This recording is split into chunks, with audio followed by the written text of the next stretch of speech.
Assalamualaikum warahmatullahi wabarakatuh. Semangat pagi anak-anak hebatnya Bu Tenri. Apa kabar kalian yang ada di situ? Kali ini Bu Tenri hadir ya, tentunya menemani kalian yang sedang belajar berbahasa Indonesia. Wah, kalau saat ini Bu Tenri hadir tuh rasanya senang sekali. Kenapa? Kalian bisa belajar bersama saya juga bisa belajar bersama kalian. Kita mulai dengan bacaan basmalah dulu ya. Bismillahirrahmanirrahim. Semoga pembelajaran kita kali ini bisa dimudah lancarkan, memberikan banyak manfaat, dan tentunya semoga mendapatkan keberkahan dari Allah Subhanahu wa taala. Amin ya rabbal alamin. Bu Tenri, mau belajar tentang apa sih? Wah, ini kalau yang sudah penasaran, ini pelajarannya. Bedah soal latihan persiapan penilaian akhir semester ganjil kelas 12 kurikulum 2013. Wah, panjang ya. Iya, karena video ini lahir saat ini untuk menemani kalian yang sedang belajar dengan SKS ya, sistem kebut semalam. Tapi tenang saja, pemaparan yang Bu Tenri berikan kepada kalian memang cukup sederhana, tapi semoga bisa memberikan pemahaman yang sangat sempurna. Panjang gitu ya. Ya. Baik, karena memang untuk saat ini anak-anak kelas 12 masih menggunakan kurikulum 2013, maka kali ini Bu Tenri akan menyampaikan materi yang muncul, yang dominan muncul untuk penilaian akhir semester ada 3. Yang pertama adalah mengidentifikasi isi dan sistematika surat lamaran pekerjaan, menganalisis kebahasaan teks cerita sejarah, dan yang terakhir adalah memahami isu dalam teks editorial. Tidak menutup kemungkinan karena memang kalian berada di jenjang akhir ya, yaitu kelas 12 semester ganjil, maka untuk semester bawahnya yaitu kelas 10 dan kelas 11 materinya juga akan tetap muncul. Tapi untuk kali ini Bu Tenri hanya memberikan beberapa saja, terutama yang dominan yaitu berkaitan dengan 3 soal yang Bu Tenri paparkan di materinya. Baik, kalau sudah kita mulai saja yang pertama. Wah, yang pertama ini kita ketemunya adalah majas ya, karena ada teks cerita sejarah, ada majas yang dominan muncul. Bu Tenri sudah memberikan tanda blok warna kuning, di situ adalah penanda buktinya gitu. Jangan sampai ketika menulis mengerjakan soal kalian hanya asal jawab tapi tidak ada buktinya. Maka untuk soal ini Bu Tenri kasih bloknya ada 3, itu yang dominan muncul. Maka jawabannya adalah personifikasi, kata kuncinya adalah memanusiakan benda. Berikutnya ada urutan kalimat yang tepat agar membentuk teks yang padu. Jadi kalau sudah seperti ini, memang triknya adalah kita mencoba satu persatu dari pilihan jawaban A, B, C, D, E. Kemudian dipastikan apakah paragraf yang terbentuk itu adalah paragraf yang padu. Kalau tidak berarti salah. Apa yang dimaksud dengan padu? Jadi ada kalimat utamanya jelas, kemudian ada kalimat penjelas yang mendukung kalimat utama, itu pun juga berkaitan satu dengan yang lain. Nah, karena pilihan jawabannya dari A sampai E itu pilihan nomornya, untuk nomor kalimatnya yang pertama memang nomor 5, maka Bu Tenri juga menyampaikan untuk yang Bu Tenri blok warna kuning itu adalah kalimat utama. Kalimat utama adalah kalimat yang menjadi ide dasar sebuah pengembangan paragraf, kalimat yang bisa berdiri sendiri, kalimat yang tidak butuh kalimat penjelas yang lain. Nah, tapi kita harus kaitkan dengan kalimat-kalimat setelahnya. Ilmu pengetahuan dan teknologi berkembang sangat pesat. Nah, kalau kita kaitkan dengan nomor 3, ternyata kita bisa mengetahui dampaknya yang kita rasakan dalam berbagai aspek kehidupan, tidak terkecuali dalam bidang pendidikan. Kemudian dilanjutkan lagi perkembangan tersebut. Nah, tetap ada kaitannya satu sama lain. Nah, perkembangan tersebut di satu sisi berdampak positif, di sisi lainnya ada dampak negatif. Karena yang dikatakan pertama adalah dampak positif, maka yang diurai pertama juga dampak positif. Jadi setelah nomor 2 itu nomor 1, setelah itu dampak negatifnya berada di nomor 4. Jawabannya yang E. Berikutnya, kritik terhadap isi paragraf. Nah, anak-anak hebat kita belajar tentang teks editorial. Teks editorial itu adalah tajuk rencana ya, kalau bahasa yang sering kita dengar. Tajuk rencana memang berusaha meyakinkan kepada pembaca, kira-kira kita mau memberikan opini yang seperti apa. Nah, saat ini yang ditanya adalah kritik. Kira-kira kritik yang disampaikan pada penggalan teks itu tentang apa? Nah, kata kuncinya di sini memang berkaitan dengan ide dasarnya, yaitu pemerintah. Pemerintah akan tetap konsekuen, kemudian diambil lagi pemerintah akan mengambil. Jadi ada dua subjek yang langsung gitu ya, yang berkaitan bahwa kita tujuannya kepada pemerintah begitu. Untuk yang nomor 4 di sini ada konjungsi. Konjungsi adalah kata hubung. Kata hubung yang dimaksud di sini ada kata hubung dalam kalimat, ada kata hubung antar kalimat. Karena memang di sini ada dua kalimat ya, maka untuk kalimat yang pertama harus konjungsi antar klausa, yaitu di dalam kalimat, dan untuk konjungsi yang kedua itu berada di awal kalimat. Jadi untuk jawabannya adalah yang E. Ada dan yang merupakan konjungsi antar klausa, dan ada oleh karena itu yang merupakan konjungsi antar kalimat. Maka sebelumnya kita juga harus mengetahui bahwa klausa-klausa yang dihubungkan itu juga harus membentuk satu maksud. Bukan hanya oh ya karena dan ini termasuk konjungsi antar klausa, yaudah itu aja gitu. Tidak, tapi harus membentuk satu maksud ya. Dan ternyata ketika dimasukkan untuk jawaban yang E itu memang padu begitu. Nomor 5, bukti watak laki-laki kurus itu orang yang jujur pada kutipan cerpen tersebut terdapat pada kalimat nomor. Itu yang nomor 4. Kenapa? Karena memang selain bukti wakta itu disampaikan melalui secara langsung oleh penulis, itu juga disampaikan juga secara tidak langsung. Nah, salah satunya yang secara tidak langsung ini bisa berdasarkan dialog antar tokoh. Kebetulan di sini ada bukti yang menyebutkan itu sudah blok warna kuning. Jawabannya adalah D. Di situ memang dia jujur gitu ya, mengakui bahwa ya itu bukan hak saya, jadi saya harus kembalikan kepada yang berhak. Nomor 6, amanat. Amanat itu adalah sesuatu pesan yang ingin disampaikan pengarang melalui karyanya, baik disampaikan secara langsung maupun disampaikan secara tidak langsung. Biasanya memang banyak penulis yang menyampaikannya secara tersirat. Nah, seperti di sini tersiratnya tidak langsung disampaikan, oh kita harus berani, ya itu tidak, tapi disampaikan bisa melalui dialog antar tokoh, bisa disampaikan melalui perilaku, bisa disampaikan oleh pikiran tokoh. Nah, kebetulan di sini disampaikan secara dialog antar tokoh ya.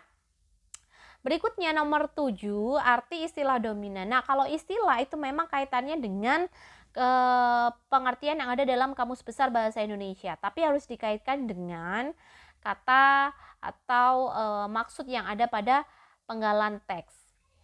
Yang dimaksud dengan dominan adalah terlihat menonjol atau bersifat sangat menentukan karena kekuasaan, pengaruh, dan sebagainya. Ini Bu Tenli ambil dari pengertian Kamus Besar Bahasa Indonesia ya.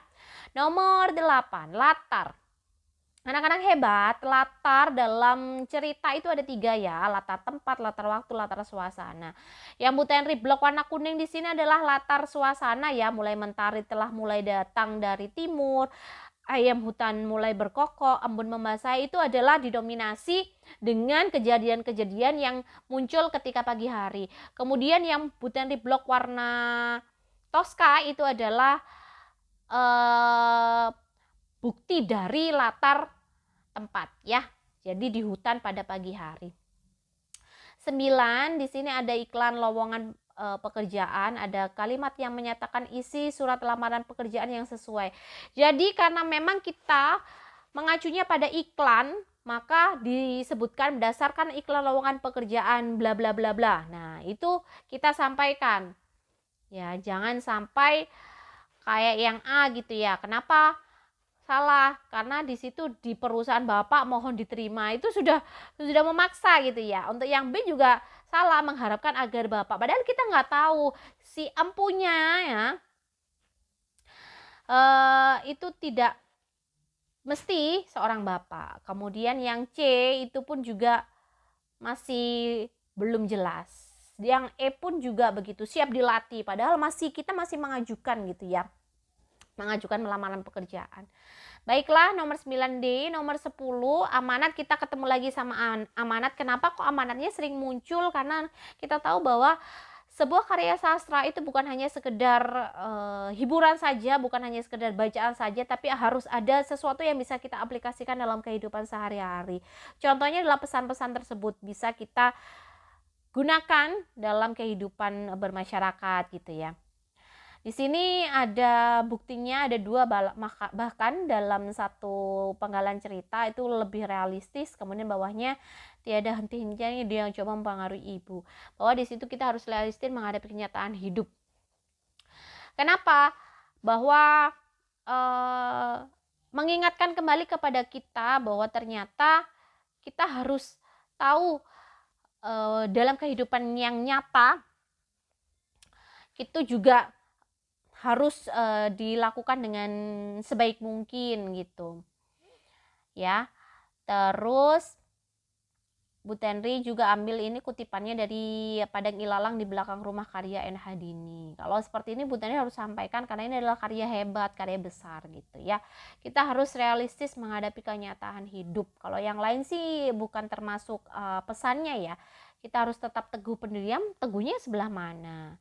Kita harus menjaga tata krama dan sopan santun. Kita pun juga harus, tapi memang tidak ada dalam kutipan cerita. Kita harus gigih mencapai cita-cita, juga belum ada. Kita harus mengikuti lingkungan sekitar yang mana gitu ya. Jadi setiap kali kalian memilih jawaban, pastikan ada buktinya. 11, di situ ada watak tokoh. Watak tokoh itu memang penulis bisa disampaikan secara langsung, bisa disampaikan secara tidak langsung juga. Nah, kalau yang di sini itu disampaikan melalui perilaku tokoh. Mulai dia masuk Nica dulu, kemudian sekarang aku tahu itu keliru. Kemudian orang-orang Indonesia belum matang untuk merdeka. Nah, kalau seperti itu kenapa? Nah, aku tahu tidak pernah manusia matang untuk mengenangani hidupnya sendiri pun. Nah, dia pandai berdalih ya. Berdalih itu artinya dia ngeles gitu ya. Bukan hanya sekedar berbicara. Jadi kalau misalnya Anda atau kalian tuh bingung untuk memilih antara A sama D, kalau pintar berbicara saja, dia hanya sekedar ngomong tapi tidak ada maknanya. Tapi kalau sudah berdalih itu lebih ke ngelesnya gitu ya, lebih ngasih petuah-petuah gitu. Bu Tenri ambil pinjam dari novel Burung-Burung Manyar karya H.B. Mangunwijaya. Nomor 12, di sini cerita lagi ya. Jadi ini ketemunya adalah unsur ekstrinsik. Kalau ekstrinsik berarti karyanya dipengaruhi oleh unsur-unsur di luar dari karya tersebut. Bu Tenri ambil dari penggalan novel Tenggelamnya Kapal Van der Wijk ya, karya Hamka. Di situ unsur yang dominan muncul adalah budaya. Kenapa? Di sini ada adat Minangkabau. Budaya Minangkabaunya, adat Minangkabaunya memang telah disepakati oleh suku tersebut gitu ya. Berikutnya, ide pokok paragraf tersebut adalah, nah anak-anak hebat, ketika kita ketemu dengan ide pokok berarti kita ketemunya sama kalimat utama. Kalimat utama itu adalah kalimat yang menjadi dasar sebuah penulisan paragraf. Nah, ketemu kalimat utama baru kita ketemukan subjek sama predikat dari kalimat utama. Itu yang dimaksud dengan ide pokok. Ide pokok, gagasan pokok itu sama. Ide utama, gagasan utama itu sama ya. 14, kutipan surat lamaran. Nah, karena memang di sini ada pemberian identitas dan semua isinya sama, di sini kita mengetahuinya dari saya sebagai berikut titik 2. Nah, seperti itu. Kalau yang A, Bu Tenri sudah beri tanda blok warna merah, itu salah. Kenapa huruf kapital semua? Untuk yang B, karena memang di sini berikut titik 2 berarti nggak menggunakan huruf kapital. Untuk yang C, itu tidak menggunakan garis miring. Yang D, huruf kapitalnya pun tidak pada nama semuanya gitu ya. Yang benar adalah yang E. 15, adjektiva itu adalah kata sifat ya anak-anak hebat, jadi langsung aja. 16, Bu Tenri ketemu dengan soal kalimat pembuka surat lamaran pekerjaan. Untuk yang A itu salah karena memang hariannya tidak ditulis menggunakan huruf kapital. Untuk yang B masih ada kata bapak ya. Untuk yang D itu pun sangat sesuai dengan pekerjaan yang dimaksud. Nah, itu pede banget gitu ya. Untuk yang E di situ memperoleh dari iklan saja, padahal kita harus menyebutkan Anda ketemunya di mana gitu. Jawaban 16 adalah C. untuk yang kalimat tidak efektif jelas ya, agar supaya 18 kemudian keberpihakan penulis ketemu dengan teks editorial atau tajuk rencana, maka kita ketemu dengan satu maksud, yaitu keberpihakan penulis. Yang dimaksud keberpihakan penulis itu adalah penulis kira-kira tuh pihak siapa gitu loh. Kan kita tahu bahwa teks editorial itu adalah mengomentari sesuatu yang sedang aktual, faktual, kontroversial. Nah, kita lagi mihak siapa nih? Nah, itu loh bahasa sederhananya. Untuk nomor 18 jawabannya adalah C, sudah ketahuan ya di situ, tidak merugikan pekerja. 19 kalau tadi berpihakan penulis, sekarang pihak yang dituju. Ini teks ini mau ditujukan ke siapa sih? Kita tuh sebenarnya mau nyampein ini tuh ke siapa? Nah, itu. Kata kuncinya sudah ada, Butnari blok warna kuning ya, ada kata pemerintah. 20 pernyataan yang merupakan opini penulis. Nah, lagi-lagi ketemu sama teks editorial ya. Karena memang bentuknya adalah argumentasi dan eksposisi, maka harus ada opini yang ingin diwakilkan kepada penulis. Nah, ternyata di sini tuh pernyataannya adalah lebih baik pemerintah mulai. Lebih ke anjurannya, maunya seperti apa sih seorang penulis tuh terhadap tulisannya, mau disampaikan ke siapa gitu ya. Berikutnya, keberadaan fakta. Nah, anak-anak hebat, fakta itu adalah sesuatu yang sudah terjadi. Maka kita harus mengetahui kira-kira kata kuncinya apa. Untuk yang nomor 1 ada kata melaporkan, yang berikutnya ada kata merupakan. Itu sudah merupakan kata kunci untuk fakta. 22 istilah ya, ketemu dengan istilah lagi, memang terbiasa dengan penggunaan kata yang pada komunikasi kita sehari-hari gitu, yang mengacu pada Kamus Besar Bahasa Indonesia dan penggunaan pada teks yang dimaksud. Nah, kata prasasti atau piagam yang tertulis pada batu, tembaga dan sebagainya ya di situ ya. Berikutnya 23 perbaikan kalimat penutup lamaran pekerjaan. Nah, tentunya itu jawabannya udah pasti yang E, karena jelas ya, atas perhatian Bapak atau Ibu, karena kita tidak tahu pembaca surat lamaran kita itu seorang bapak atau seorang ibu. Kemudian ada tanda baca koma, kami mengucapkan terima kasih. Terima kasih pun penulisannya juga terpisah.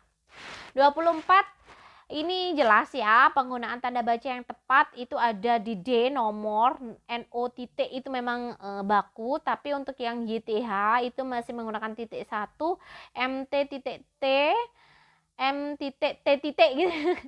Berikutnya PT tidak menggunakan titik dan Semarang tidak diakhiri oleh tanda baca. Untuk 25 perbaikan penulisan surat, alamat surat dalam ya, di sini yang benar adalah C. Jelas itu ya, untuk yang A, B, kemudian D sama E itu butannya sudah blok warna merah. 26 perbaikan penulisan surat lamaran pekerjaan ya. Yang jelas untuk menolak secara santun itu jangan menggunakan kata tidak. Kenapa? Karena kalau sudah tidak artinya kita tidak memberikan peluang kepada calon pelamar. Maka kita bisa menggunakan belum dapat gitu ya. 27 penggunaan penulisan tanda baca pada kalimat langsung. Di situ yang benar adalah yang C, obat ini diminum sebelum makan, koma, karena memang masih menggunakan kalimat berita di dalam tanda petik, kemudian diakhiri oleh tanda titik ya. 28 sama seperti pembahasan Bu Tenri tadi, itu jangan menggunakan kata tidak atau menolak tapi masih belum dapat gitu ya, masih belum bisa menerima. 29 kata yang berkonotasi. Nah, konotasi itu adalah kata yang bukan makna sebenarnya itu ya. Lawan katanya adalah denotasi. Untuk kata yang berkonotasi di sini adalah kata berebut kursi. Dan 30 di sini menggunakan kata maka. Maka itu masih bukan konjungsi awal kalimat ya, masih konjungsi antar kalimat. Jadi untuk kata hubung maka itu harus diubah menggunakan kata selain itu. Yeay! Ini tadi hanya 30 soal ya, tentang materi-materi yang berkenaan dengan penilaian akhir semester ganjil untuk kelas 12 menggunakan kurikulum K13, karena memang ternyata yang lain itu soalnya masih menggunakan soal-soal di kelas bawah gitu. Ya, sip, itu aja sih dari Bu Tenri ucapannya. Terima kasih sekali. Alhamdulillahirobbilalamin. Semoga pembelajaran kita kali ini benar-benar bisa memberikan yang terbaik untuk kalian. Mohon maaf kalau ada salah kata. Bu Tenri pamit. Wassalamualaikum warahmatullahi wabarakatuh.